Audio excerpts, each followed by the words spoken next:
같이 읽겠습니다.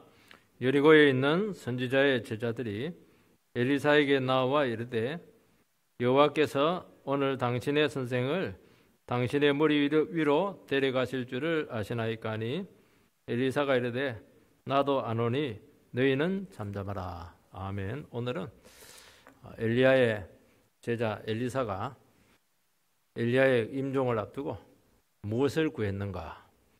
선생님의 영감에 갑절의 영을 부어달라 그렇게 구했습니다. 여러분들께서는 가장 소중한 사람이 하나님의 부르심을 받게 될 때 무엇을 구하겠습니까? 재산을 구하겠습니까? 지혜를 구하겠습니까? 뭘 구하겠습니까? 성령을 구하시기 바랍니다. 오늘 이 시대에도 마찬가지입니다. 위기의 시대라고 하는데 오늘 이 시대는 오직 성령의 사람만이 풀 수 있는 그런 시대라는 것이죠. 산적한 많은 문제들이 있지만은 학벌로, 지식으로, 재능으로, 전문가의 그런 전문적인 소견으로 풀 수 없습니다. 이런 걸로 풀 수 있는 것이라면 문제가 될 수가 없어요. 유일한 길은 폭발적인 성령의 역사만이 우리에게 주어져야 된다는 겁니다.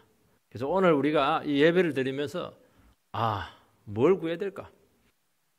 엘리사처럼 당신의 영감의 2배를 달라고. 이것은 선생님보다 2배로 유명하게 해달라고 하는 것이 아닙니다. 시대가 그렇게 악하니까 오늘날 살아가는 이 믿음의 세계가 너무 이렇게 다운되어 있고 낙심되어 있으니까 도무지 회복이 안 되니까 나에게 영감의 2배를 달라는 거예요. 부어주면은 이긴다는 겁니다. 이 기도는 들어줍니까? 안 들어줍니까? 당연히 들어주죠. 그래서 엘리야는 25년 사역하고 엘리사는 50년 사역하고 우리는 엘리야가 굉장히 능력 있게 쓰였다고 생각하는데요. 사실은 강력한 종은 엘리사였습니다. 예수님도 얘기했잖아요. 엘리야는 세례 요한과 같다. 그러면 엘리사는 누구와 같습니까? 예수님과 같죠. 그렇게 많은 기적과 능력의 역사를 이루었던 종이 엘리사입니다. 쉽게 말해서. 특히 말씀의 능력을 강력하게 이루었던 사람이 엘리사예요. 엘리사. 이 기도대로 되는 줄 믿으시기 바랍니다. 오늘도 나는 뭘 구할까? 말씀의 능력을 달라고. 성령을 기름 부어 달라고. 불같은 역사를 나에게 일으켜 달라고. 꼭 구하시기 바랍니다. 그러면 그렇게 될 줄 믿습니다. 몇 배로요? 최소 2배입니다. 믿음이 있으면 한 10배 이렇게 구하면 될 텐데 10배 얼마나 좋아요. 그렇게 하시기 바랍니다. 그걸 구할 수 있는 것은 대놓고 하면 안 돼요. 정말 나는 저분의 신앙을 본받고 싶다. 나는 정말 저런 분의 영성을 담고 싶다. 그런 간절한 사모함이 있어야 되는 겁니다. 평상시에는 아무것도 존경도 안 하고 아무도 사모 안 하고 있다가 달라고 그렇게 하면 안 돼요. 그거는 구체적이지 않습니까? 나는 선생님과 같은 영감의 2배를 달라고. 얼마나 좋습니까? 그렇게 꼭 하시기를 바랍니다. 왜냐하면 엘리야가 사실은 이스라엘 전체 영성을 지금 좌지우지하고 있었던 것입니다. 아합 왕의 가문이 얼마나 정말 하나님 나라를 바알 우상으로 많이 덮어놨습니까? 사실은 끝난 거예요. 근데 엘리야 선자가 와가지고 막 불을 내리는 바람에 그나마 이제 딱 균형을 좀 잡아놨죠. 그래도 그거 갖고 안 된다는 거예요. 백성들이 안 돌아왔어. 하나님 나에게 2배의 영감을 주어서 이 나라를 확실하게 돌아오게 해달라고 그렇게 구했던 것을 알 수 있습니다. 첫 번째는 위기에 빠진 제자들이 나옵니다. 엘리야는 꺼져가는 이스라엘의 신앙의 불씨를 다시 살렸습니다. 진짜 극적이었어요. 완전히 재 속에 막 불씨만 남았는데 후 불어가지고 그냥 살려놨어요. 그래서 사탄의 세력을 상당히 꺾습니다.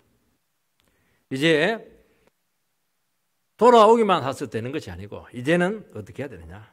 이제는 말씀으로 다져야 됩니다. 말씀. 사실은 말씀 사기 어려운 겁니다.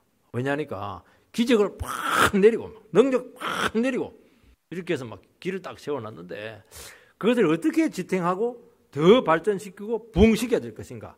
그것은 말씀의 문제죠. 그래서 말씀 사역은 누가 하느냐? 그의 후계자였던 엘리사의 몫입니다. 1절 2절 여호와께서 해리바람으로 엘리야를 하늘에 올리고자 하실 때 엘리야가 엘리사로 더불어 길갈에서 나가더니 엘리야가 엘리사에게 이르되 청하건대 너는 여기 머물라 여호와께서 나를 베델로 보내시느니라 하니 엘리사가 이르되 여호와께서 살아계심과 당신의 영혼이 살아있음을 두고 맹세하노니 내가 당신을 떠나지 아니하겠나이다 하는지라. 이에 두 사람이 베델로 내려가니 엘리야는 지금 떠날 때가 되었다는 것을 알고 있습니다. 하나님께서 해오리 바람으로 불러가신다는 것이죠. 이제 마지막 때가 되었다는 것을 압니다. 하나님 이렇게 능력의 종들, 여호와의 종들은 죽을 때도 알아요. 하나님께서 이렇게 가르쳐 줍니다. 이제 자기 제자 엘리사를 두고 혼자 베델로 떠나려고 합니다. 바로 그 자리에서 휴거를 한 것이 아니고 베델로 갑니다. 그 다음에 좀 있다가 또 길갈로 갔다가 또 요단강으로 갔다가 이렇게 하는 이유는 뭐냐니까 그곳에 신학교가 있었습니다. 엘리야가 세운 선지 학교가 있게 되었는데 그들에게 이제 마지막 고별 설교, 임종 설교라는 할 수는 없고 고별 설교를 사실은 해야 되었던 것입니다. 엘리야가 죽음을 통하지 않고 올라간 것은 휴거죠. 이거는 개인적으로 엄청난 영광이죠. 하나님께서는 한 번씩 휴거를 통해서 성천을 통해서 임종을 주시는 종들이 있습니다. 그것은 강력한 메시지를 그 시대와 그 나라에 그 세상에 던지기 위해서입니다. 그러니까 죽으면 다 끝나잖아요. 물론 죽으면 천국 간다지만은 하늘로 살아있는 채로 올라갔다고 하는 것은 아직 전투가 끝나지 않았다는 겁니다. 예수님은 지금도 부활하셔서 지금 살아 계시지 않습니까? 아직도 전투가 안 끝난 거예요. 그러면 뭡니까? 계속 싸워야죠. 에녹이 죽음 없이 성천을 했습니다.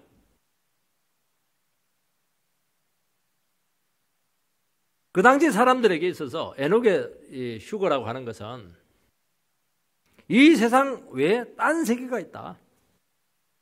동시대 사람들에게 강력한 도전을 주었습니다. 왜냐하면 노아의 홍수 전이니까 거의 한 1000년 정도 이렇게 사니까 사람들은 이 세상이 전부였어요. 시집가고 먹고 장가가고. 그게 나쁜 것은 아니지만 너무너무 세속화되어 있는 것입니다. 그러니까 죄로 썩어 있는 이 세상 가운데 평생 하나님과 동행했던 주의 말씀 가운데 살아왔던 에녹을 하나님께서 한순간에 모든 사람들이 보는 앞에서 하늘로 데려가게 된 것입니다. 그것은 뭐냐? 이 세상이 전부가 아니다. 이 세상 끝에는 심판이 있다. 내세가 있다. 강력한 도전을 두게 되었죠. 그 증거가 뭡니까? 노아의 홍수지 않습니까? 바로 홍수가 오는 거예요. 엘리야는 영적으로 가장 어두운 시대에 살았던 정말 어느 누구도 감당해내지 못한 그런 능력의 종이었습니다. 그러니까 엘리야 선지자가 이스라엘 사회에서 승천했다고 하는 것은 이스라엘 백성들 마음속에 엘리야는 영원히 죽지 않고 살아있는 것입니다. 예수님이 우리에게 살아있듯이 엘리야는 지금도 살아있는 거예요. 그래서 이스라엘 백성들은 능력의 종이 나타나면 엘리야가 나타났나? 예수님도 엘리야가 나타난 거 아닌가? 뭐 그렇게 늘 생각을 했던 것이죠. 근데 사실은 예수님께서는 엘리야가 세례 요한을 통해서 나타났다. 그러니까 엘리야의 불같은 그 능력의 열정이 세례 요한에게 임한 겁니다. 그래서 세례 요한하고 엘리야하고는 사역이 비슷해요. 그것은 언젠가는 돌아온다. 언젠가는 더 돌아와서 세속에 빠진 이 나라를 정결케 하겠다는 것입니다. 그래서 그의 성체는 남아있는 이스라엘 백성들로 하여금 끝없이 신앙으로 깨어있게 했고 계속 그대로 하여금 도전하게 했던 것이죠. 그리고 불의와 우상에 대한 영적 투쟁의 심령이 불타오르도록 했다는 것입니다. 그러니까 참 엘리야 같은 사람이 떠나고 나서 백성들에게 무엇을 남겨놓았습니까? 이 우상과 싸우는 끝까지 영적인 싸움을 중단치 않는 불같은 열정을 그 백성들에게 남겨두었다는 것을 알 수가 있습니다. 엘리야는 이 특별한 임종을 두고 조용히 기도하면서 하나님께 부름받기를 원했습니다. 그런데 엘리사가 굳이 따라가려고 합니다. 엘리야는 엘리사를 자꾸 떼어놓으려고 합니다. 너 여기 있어라. 내가 혼자 갈 테니까 너는 여기서 이 장소를 지키고 있어라. 그렇게 한 이유는 제자에 대한 테스트였다. 그렇게 해석을 하는데 그건 틀렸습니다. 선생님이 떠나려고 하는데 알았어요. 저는 그냥 선생님 가든지 말든지 여기서 내 사역을 감당하겠습니다. 그러면 이제 후계자로서 미달이라는 것을 그렇게 해석을 하는 데 있는데 그렇지가 않아요. 엘리사가 굳이 따라가려고 하는 이유가 있습니다. 그것은 이스라엘의 영적인 위기 상태 때문이었습니다. 지금 너무 우상 숭배가 심해요. 선생님의 그런 엄청난 사역을 통해서도 이스라엘 백성들이 영적으로 확 돌아오질 않습니다. 이런 상황 가운데 아직 계획이 이루어지지 않았는데 진정한 부흥이 오지 않았는데도 불구하고 선생님마저 떠나게 된다면 이 나라는 어떻게 되겠냐는 거예요. 그나마 반쯤 돌아왔는데 완전히 다시 회귀하게 될 것이다. 그런 절박한 위기가 엘리사 심령 속에 있었다는 것입니다. 그래서 당신은 지금 떠나면 안 된다는 거예요. 당신은 지금 절대로 필요한 것입니다. 선생님을 내가 놓아줄 수가 없습니다. 마치 소녀 가장 같아요. 아버지가 너무 필요해요. 어머니는 병들었어요. 그런데 아버지가 막 간다는 거예요. 그 남아있는 자식들이 어떻게 하겠어요? 아버지 붙잡고 가면 안 된다고 막 그냥 끝까지 죽을 때까지 막 붙잡고 늘어지게 될 것인데 엘리사의 심정이 그와 같았어요. 대책이 없으니까 자꾸 간다고 그러니까 지금 자기에게도 능력이 없는데 자기도 준비가 안 돼 있는데 이스라엘 상태는 더 처참해졌는데 왜 우리를 그대로 두고 가느냐는 거예요. 지금 어쩔 수 없어서 엘리야 선지자는 제자를 데리고 다시 베델로 갑니다. 홀로 서기가 지금 안 되어 있습니다. 엘리야는 두 곳 선지학교를 방문하고 조용히 떠나려고 했는데 엘리사가 자꾸 따라오니까 엘리사가 좀 정신 차리고 홀로 서고 그냥 자기 감당하면 될 텐데 자꾸 그냥 발목을 잡고 늘어지니까 이걸 또 해결을 해야 되는 것입니다. 이것을 보면요, 하나님께 붙들린 종은 부름받는 것도 자기 마음대로 못하고 떠나는 것도 자기 마음대로 못합니다. 아니 팍 그만두고 그냥 어디 가버리자 막 몰래 못 갑니다. 하나님께서 허락해야 가는 겁니다. 바울 사도가 빌립보서에서 뭐라고 얘기했습니까? 나는 정말 평생을 주를 위해서 온갖 헌신을 다 했는데 이제 땅의 사명 그만두고 내 아버지 주님께로 가고 싶다. 근데 너희들 보니까 빌립보 교회에 있는 너희들 보니까 아직 너무 어리다. 나는 지금 가고 싶은데 너희들 때문에 내가 지금 주님께서 나를 안 데리고 갈 것 같다. 그래서 나는 삶과 죽음 사이에 딱 끼어 있다는 겁니다. 끼어 있으면 어떻게 해야 돼요? 이리도 못 가고 저리도 못 가고. 참 이런 기도를 하는 것을 보면은 하나님 나라에 있어서는 떠나는 것도 그렇고 죽는 것도 그렇고 마음대로 못합니다. 3절 베델에 있는 선지자의 제자들이 엘리사에게로 나아가 그에게 이르되 여호와께서 오늘 당신의 선생을 당신의 머리 위로 데려가실 줄을 아시나이까 하니 이르되 나도 또한 아노니 잠잠하라 하니라. 엘리야는 베델에 있는 선지자 생도들을 만나서 무슨 고별 설교를 했겠습니까? 신학 공부 열심히 하라는 겁니다. 기도 생활 잘하라는 거예요. 진리를 목숨 걸고 밝히라. 뭐 신학교 총장님이 할 수 있는 그런 설교를 했을 겁니다. 그런데 문제는 뭐냐? 엘리야 선지자가 총장님이거든요. 그 엘리야 총장님이 떠나는 것이 선지자 생도들에게도 큰 위기였다는 겁니다. 지금 엘리야의 수제자가 엘리사인데 총장님에게 나와서 직접 말하지는 못하고 그 후계자인 엘리사에게 와서 걱정을 늘어놓습니다. 하나님께서 선생님을 당신 머리 위로 데려가실 줄을 아시나이까? 당신이 왜 이렇게 태평하냐고. 지금 얼마나 위기인데 지금 얼마나 엄중한 상황인 줄 아냐고. 우리는 어떻게 되냐고. 우리 졸업은 할 수 있겠냐고 막 얘기하는 겁니다. 머리 위로 데려간다는 것은 하나님께서 데려간다. 그러니까 꼭 데려간다는 게 뭐 휴가한다는 개념이 그들은 아직 없었다고 볼 수가 있어요. 아니면 휴거한다. 아마 두 가지 다 뜻을 가지고 있습니다. 엘리야가 떠나면은 그 선지자 학교를 후계자인 엘리사가 이끌어야 됩니다. 근데 선지자 생도가 보니까 신차네. 아니, 그 선생님하고 비교하니까 너무 떨어져. 확신이 안 서는 겁니다, 이게. 엘리야처럼 강력한 능력도 없고, 은사가 지금 확인이 안 되고 있는 겁니다. 그럼 어떻게 하면 됩니까, 우리? 지금 그 얘기하고 있는 것입니다. 당신은 선생님을 오랫동안 쫓았으니까 하나님께서 은사를 베푸시면은 우리들을 위해서 뭔가를 할 수 있지 않겠습니까? 그런 기대감, 불신 반 이렇게 하면서 지금 묻고 있는 거예요, 지금. 이것을 보면 엘리사 선지자의 임종이 생도들에게도 엄청난 위기였다는 것입니다.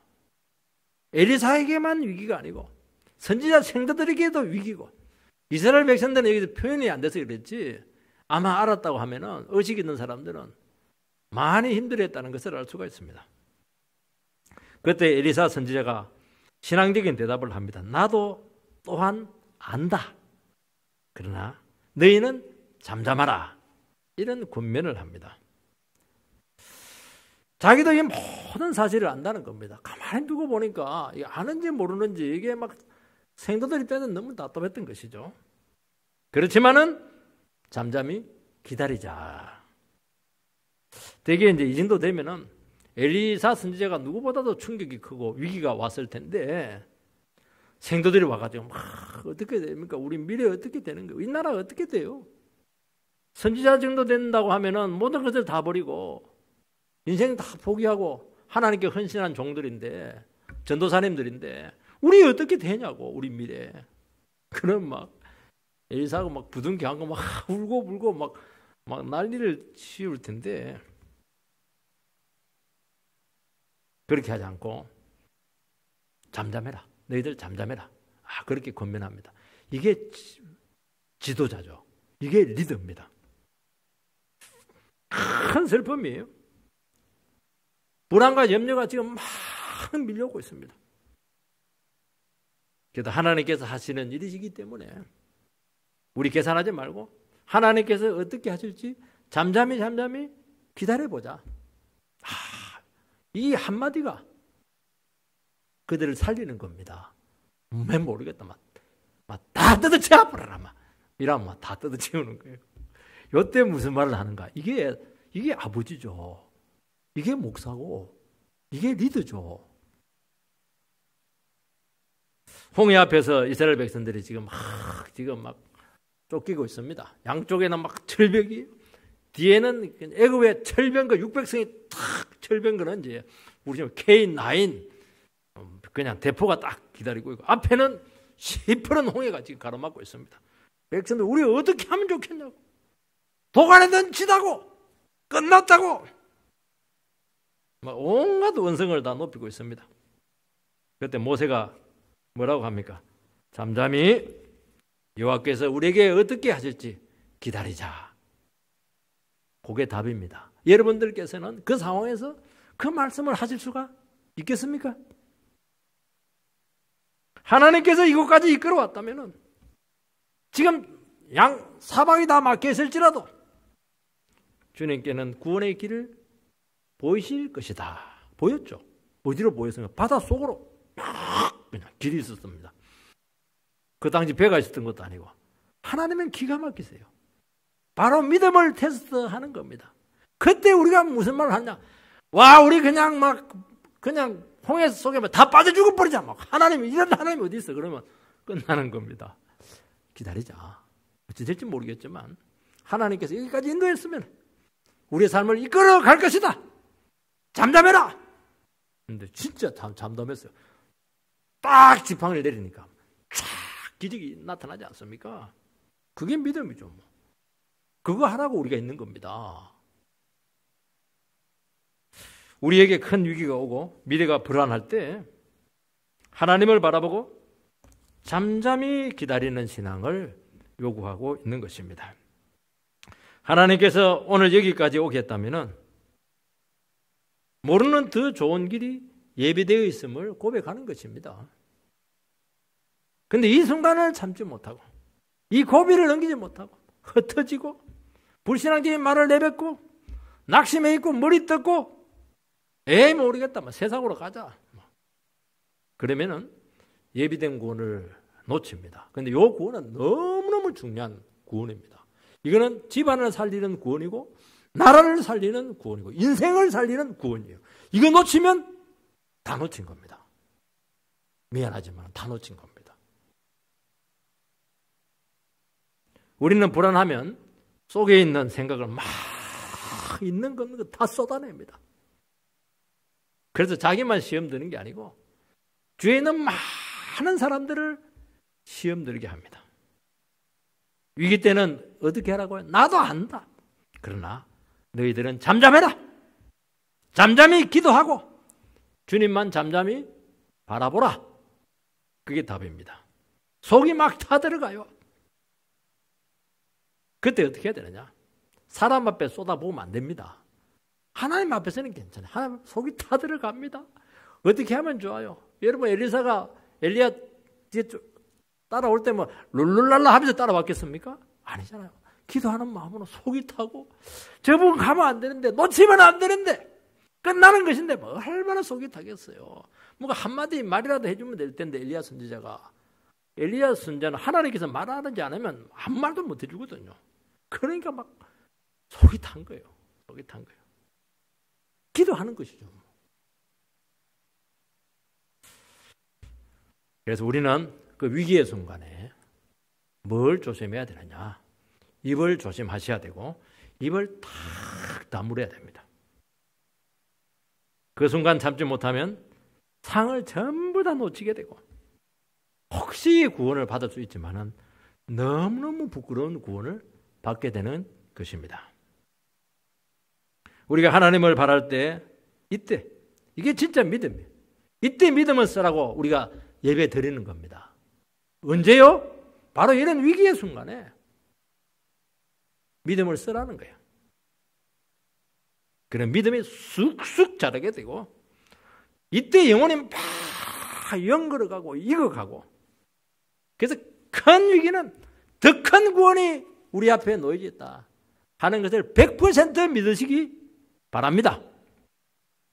엄청난 이 위대한 구원을 예측 가능하게 하나님 안 주세요. 왜냐하면 너무 크니까.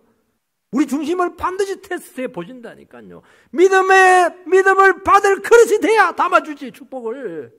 그릇이 안 되는데 종객인데 어떻게 그 엄청난 박에서 같은 은혜를 부어줄 수가 있습니까? 다 낭비죠. 엘리사는 선생님을 붙잡고 애걸 복걸하지 않습니다. 엘리야도 자기 자신의 임종만 알았지 남아있는 사람의 미래까지 책임질 수가 없었습니다. 그러니까 엘리야 입장에서도 답답한 거예요. 엘리야 선지자도 이 상황을 모릅니까? 엘리사의 영적인 상태를 몰랐겠습니까? 이스라엘 상황을 몰랐겠습니까? 그렇지만은 이 남아있는 사람들의 미래까지 책임질 수가 없다는 것을 너무나 잘 알고 있는 것입니다. 그러니까 구체적인 것을 줄 수가 없어요. 뭐라도 좀 소망되게 말을 하고 싶은데 할 말이 없어요, 지금. 내가 떠나더라도 하나님 의지하면 보호하고 이끄신다. 요 말은 할 수 있습니다. 근데 그 절박한 현실 가운데 또 그런 말을 해요. 하나님 함께 하신다고요? 하나님께서 우리 인생을 인도한다고요? 우리 인생길이 예비되어 있다고요? 그건 늘 듣던 이야기니까 맥이 없어요. 근데 진짜 또 그 말밖에 할 수 있는 말이 없어요.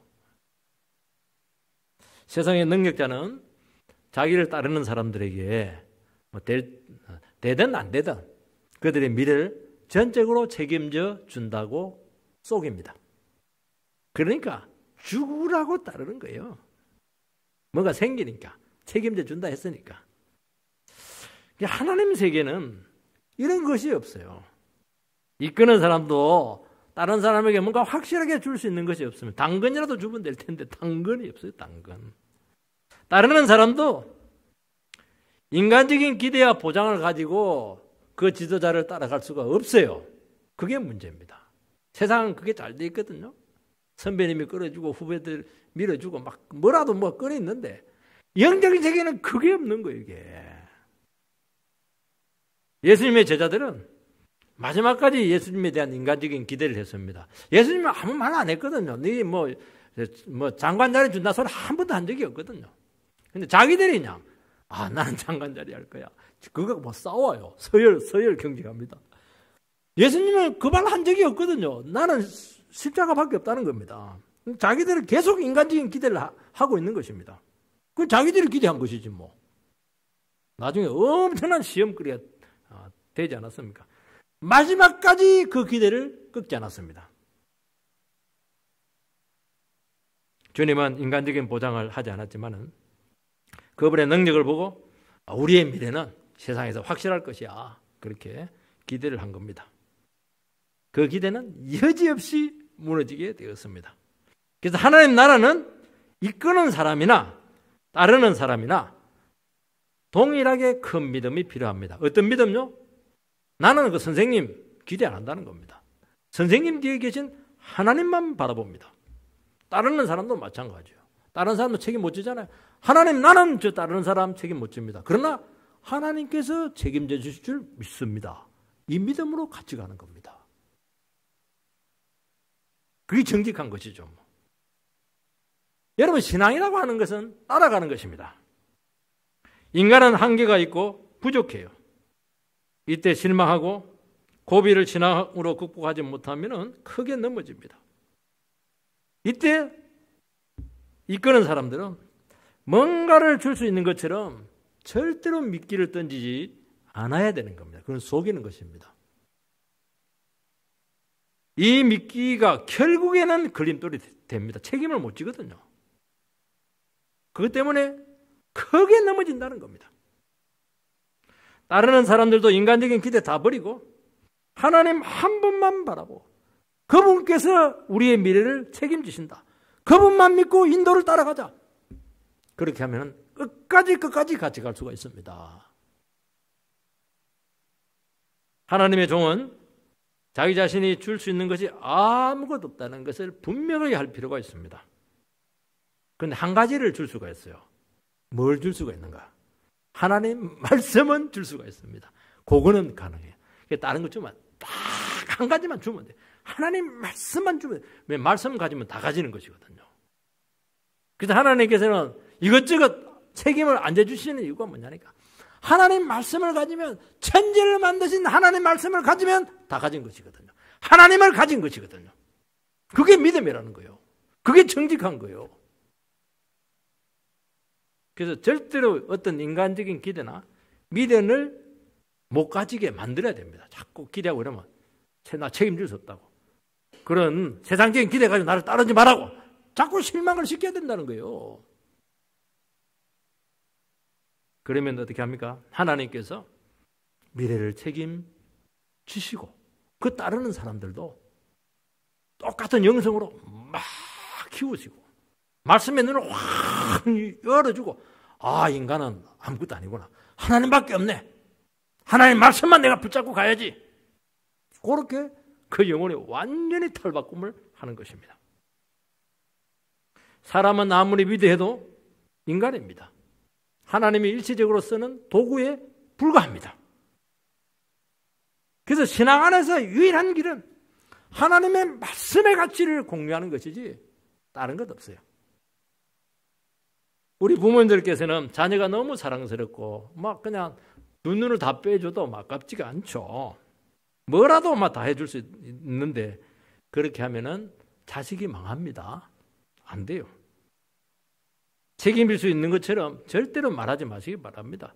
나는 내 앞에서 하나님 앞에 가장으로서 어머니로서 나는 이 가정을 책임지고 가겠지만은 너희들은 너희들 나름대로 너희 인생을 책임지고 주님 한 번 바라보고 믿음을 가지고 말씀 붙잡고 책임지고 가라는 겁니다. 그걸 분명하게 해줘야 돼요. 어렵거든요. 뭔가 인간적인 기대를 많이 하거든요. 유산이라든지 뭐 많은 기대를 하는 거예요 이게. 왜냐하면 그게 그들 영성과 미래를 책임져 주는 게 아니거든요. 위험하다는 거예요 이게. 그래서 이 가치를 안다면은 이것을 안다면은 부모들은 딱 하나만 합니다. 다른 거 공부 좀 못해도 된다. 예배 드리라. 예배 빠지면 안 되는 거야. 그냥 말씀 하나 붙잡아라 말이죠. 내가 뭐 다른 거는 내가 너에게 내 욕하지 않을 텐데 뭐 그냥 상관없다. 나 뭐 노후 보장 안 해줘도 상관없다. 그렇지만 너는 하나님 앞에서 믿음 안에서 스스로 네 길을 걸어가야 된다. 얼마나 멋지세요? 그 자식이 부모를 버릴 것 같아요? 아니잖아요. 두 번째는 홀로 서기를 해야 된다는 것입니다. 엘리야는 여호와께서 가라고 하기에 간다고 자꾸 그 얘기를 해요. 자꾸 따라오니까 엘리사가 나는 하나님께서 베델로 가라고 한다. 나는 여기서 가라고 한다. 그래서 간다. 그렇게 하는 겁니다. 그러면 엘리사도 나도 하나님께서 가라고 하기 때문에 간다. 그렇게 하지 않고 그냥 선생님 막 자꾸 따라가요. 그러니까 엘리야는 나는 하나님 인도에 순종해서 이 죽음의 길을 간다는 겁니다. 인간적으로 아쉽고 슬프겠지만은 그것은 하나님께서 하시는 것이기 때문에 너도 그것을 받아들이고 믿음으로 수용을 해라는 거예요. 이 말을 한다는 것은. 쉽게 말해서 나는 떠나가지고 결국에 하늘로 올라가기 때문에 이제 너를 책임질 수가 없으니까 섭섭하지만 홀로 서기를 해라. 그걸 이제 요구하는 겁니다. 근데 문제는 엘리사는 자신이 없는 거예요. 자신이 없으니까 선생님 막 죽을 장창 붙잡고 그냥 죽음의 자리까지 막 끝까지 가는 겁니다. 나중에 어찌 될지는 모르겠지만 막 끝까지 가보는 거예요. 4절 말씀 엘리야가 그에게 이르되 엘리사야 청하건대 너는 여기 머물라 여호와께서 나를 여리고로 보내시느니라. 엘리사가 이르되 여호와께서 살아계심과 당신의 영혼이 살아있음을 두고 맹세하노니 내가 당신을 떠나지 아니하겠나이다 하니라. 그들이 여리고에 이르매 엘리야는 제자들에게 그 엘리사에게 베델에 또 남아있으라 그렇게 또 요구합니다. 따라오지 말라는 거예요. 그러면서 그 선지자 학교에 있는 생도들과 함께 주의 사명을 감당하라는 것입니다.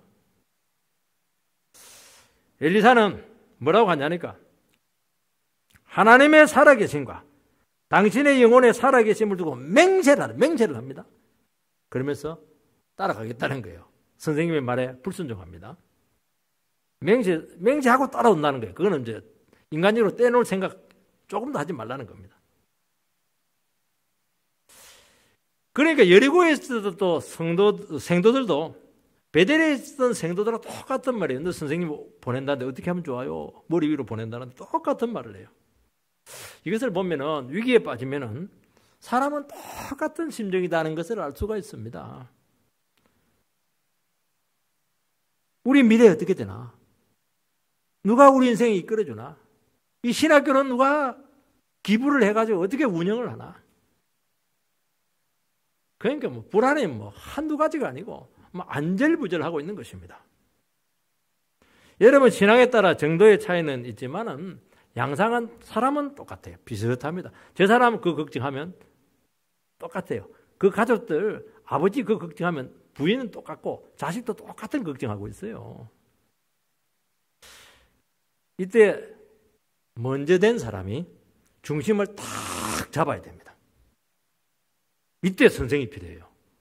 영적 선생이나 지도자가 이때 흔들리면, 불안하면 따르는 사람은 심하게 흔들리고 정신을 막 잃어버려요. 까무러져 버립니다. 나가 떨어져 버려요. 그래서 위기 때 책임지는 위치에 있는 분들이 조금이라도 방심하고 침체되고 이러면 그때 배교가 많이 나타나요. 자식들이 막 떨어져 나가버려요. 성도들이 막 떨어져 나가는 거예요. 이게 목사가 막 흔들려 버리면 그냥 성도들이 믿을 수 없네. 이래서 막 우주훈련처럼 떨어져 나가는 겁니다. 이때 중심을 잘 잡아야 돼요. 그래야 한 영혼도 잃어버리지 않는 것입니다. 여러분 아무리 위기 상황이고 어려웠더라도 그 중에 한 사람이라도 중심을 딱 잡으면 참 신기해요. 의외로 상황을 쉽게 수습을 해낼 수가 있습니다. 얼마나 중요한지 몰라요. 집안 걱정 많죠. 그렇지만은 자녀 앞에서 꼭 참고 걱정하지 않아요. 그 중심을 딱 잡으면 변화는 없어요. 똑같은데 그 순간 그 가정에 안정이 딱 임합니다. 믿음의 세계는 이렇게 놀랍습니다. 사업이 지금 심하게 흔들려요. 사장이 제일 불안하죠. 그 직원들이 모를 것 같아요. 다 알죠. 왜냐하면 딱 계산이 나오는데. 그냥 속으로 불안하지만 그거는 속이고 속으로 막 사귀고 기도하고 믿음을 탁 지키면 직원들이 안심을 해요. 그 고비만 넘기면 되거든요. 어려움을 넘기면 2배로 축복을 해주시거든요. 근데 대개 그 고비를 못 넘겨요. 그러니까 회사가 망가지는 것입니다. 제가 목사 안수를 받을 때 그 설교를 하시는 목사님께서 참 이런 권면을 했는데, 목사 안수 받은 지가 6년도인데 벌써 얼마나 오래됐습니까? 그 30년 가까이 됐는데요. 아직도 기억이 나요. 믿음 있는 목사가 되시기 바랍니다. 저는 그게 이해가 안 됐어요. 아니 믿음이 있어가지고 예수 잘 믿어가지고 주의 종이 됐는데 무슨 믿음 있는 목사가 되라고 그렇게 권면을 하냐고. 능력 있는 목사가 되게 해달라고 그렇게 기도해야지. 아이들하고 목회를 해보니까 바로 이 문제가 걸리는 거예요. 이 문제가. 목사가 얼마나 쉽게 흔들릴 수 있는가. 경종을 주시는 말씀인데 이 목사님이 목회를 해보시니까 아마 이 말씀을 했던 것 같아요. 저는 여러분들에게 선포합니다. 믿음 있는 부모가 되시기 바랍니다. 믿음 있는 지도자가 되시기 바랍니다. 믿음 있는 책임자가 되시기를 바랍니다. 엘리야는 엘리사를 생도들 앞에서 후계자로 세우지 않습니다. 생도 앞에서 공식 지명하지 않습니다. 이제는 제2대 총장 엘리사 그렇게 하잖아요. 왜냐하면 하나님께서 세우시고 하나님께서 어떻게 세우실지 모르기 때문에 죽으면서도 그 여지를 하나님께 맡기는 겁니다. 여러분 후계자나 후임자 문제가 오늘 굉장히 심각하거든요. 그래서 세습으로 막 하기도 하고 또 투표로 막 하기도 하고 막 그냥 아니면 가까운 사람 막 땡겨가지고 하기도 하고 막 그렇게 해요. 그렇게 그건 인간적인 한 수단 중에 하나겠죠. 그렇지만 한 가지를 반드시 기억해야 됩니다. 뭘 기억하냐? 후계자는 하나님께서 만드셔가지고 하나님께서 세우신다. 그것만 믿어도 넘어지지 않아요.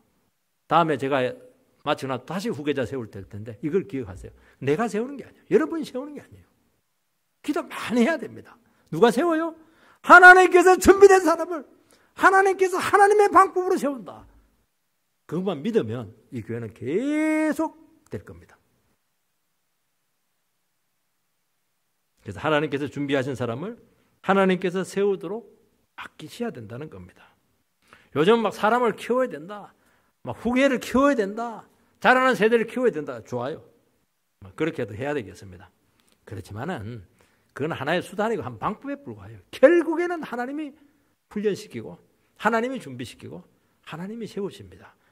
하나님 준비된 사람을 기도하면 저 구석장에서도 딱 낚아채가지고 세웁니다. 세상은 누가 끌어주고 밀어주고 인간적인 그런 끌어주고 땡겨주는 구조로 되어 있습니다. 하나님 나라는 그 영혼이 하나님 앞에 서야 하고 하나님의 응답을 받아야 되고 하나님의 말씀의 능력이 세워져야 되고 주님께로부터 능력을 받아야 된다는 것입니다.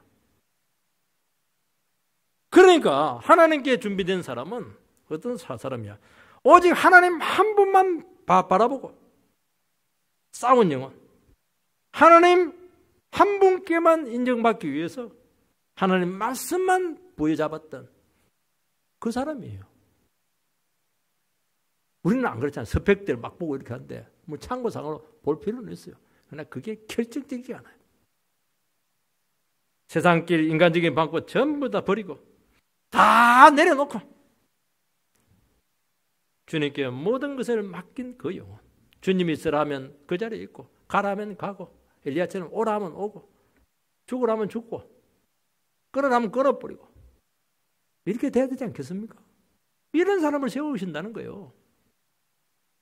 고난 중에 하나님 말씀 의지하고 죽음을 극복하는 그 영혼들이 필요하다는 것입니다.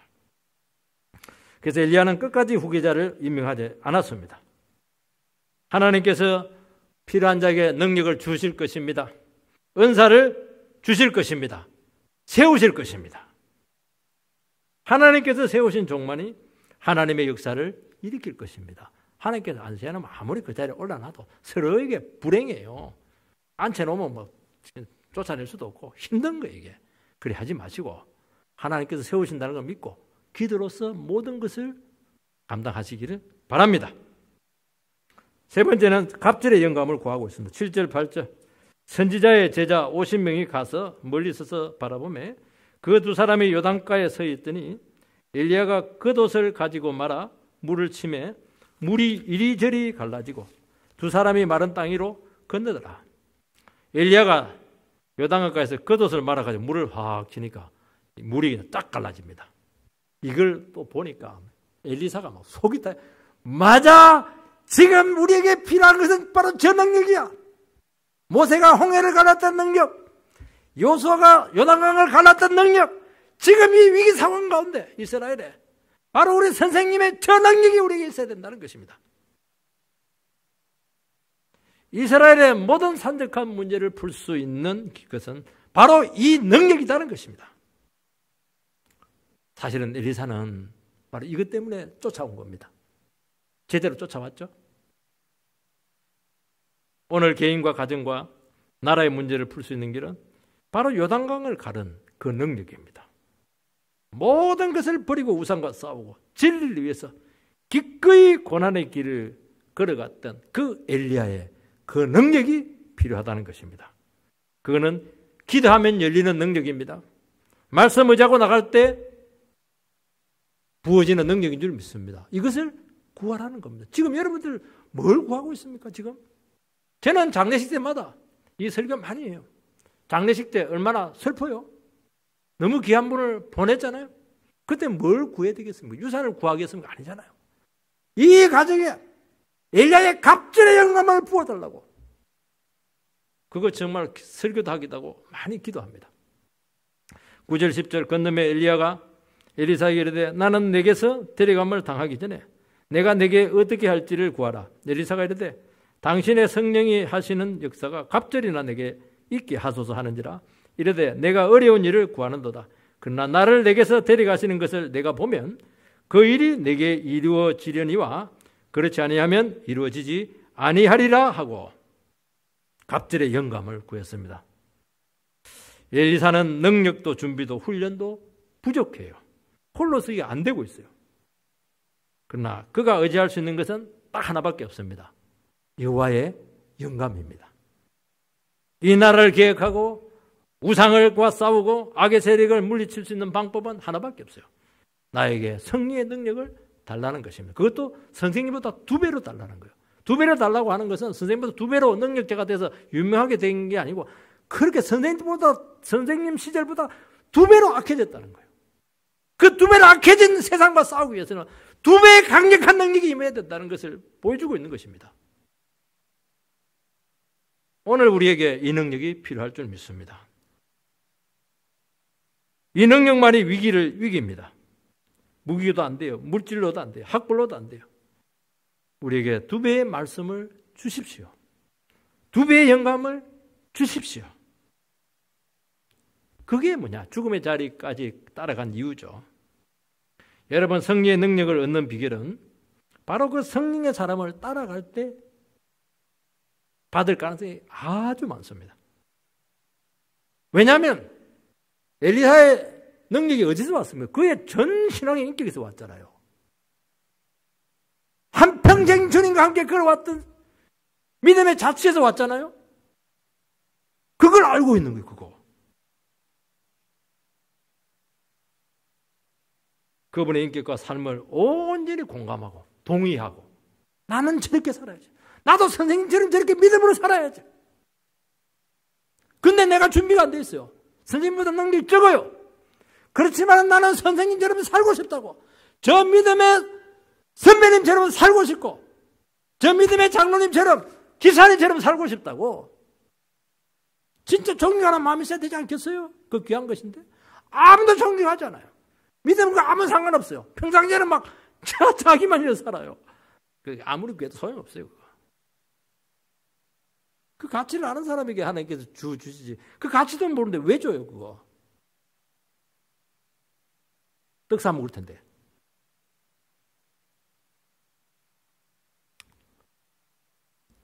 그는 죽음의 현장까지 가서 유산도 구하지 않고 지식도 안 구하고 지식도 총장 자리, 후계자 자리 그거 아무 관심이 없어요.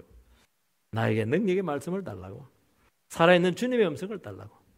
당신이 가지고 있는 영감의 2배를 달라고. 정말 이러니까 하나님 나라가 세워지는 겁니다. 여러분들. 엘리야는 어려운 일을 네가 구한다. 그 얘기합니다. 왜냐하면 이것은 내가 줄 수가 없고 하나님만이 줄 수가 있기 때문이죠. 그래서 그 모든 걸 다 버리고 진짜 사모하고 기도하는 심령들에게 주신다는 것입니다. 엘리야는 내가 떠나는 것을 끝까지 네가 본다면 혹 하나님께서 내게 줄지 모르겠다. 그 약속을 합니다. 그러니까 하나님께서 우리에게 능력을 주시고 말씀을 주시고 권능을 주시는 것은 몇 분 기도해보고 되는 게 아니에요. 마지막까지 사모하는지 그가 회리 바로 확 올라갈 때까지 눈을 부릅뜨고 보고 있는지 기도하면서 그 사람에게 혹 준다는 거예요. 그것도 다 주는 건 아니고 혹 줄지 모르겠다는 거예요. 참 대단하죠, 하나님. 오늘 우리가 죽음의 자리에서 있을지 모르겠습니다. 그때 바로 이것을 구하시기 바랍니다. 끝까지 이것을 구하세요. 엘리야는 자기 자신이 대리감을 당할 때 주실지 모른다고 했습니다. 하나님께서는 또 누군가를 세워서 능력을 주셔서 이 하나님 나라를 세워나가실 줄 믿습니다. 누구에게 줄지는 몰라요. 그 능력을 받게 되기를 주의 이름으로 축복합니다. 기도하겠습니다. 살아계신 하나님 아버지, 오늘 엘리사가 선생님의 능력의 갑절을 달라고 기도하고 있습니다. 오늘 우리 이 시간 이 말씀을 엄중히 받고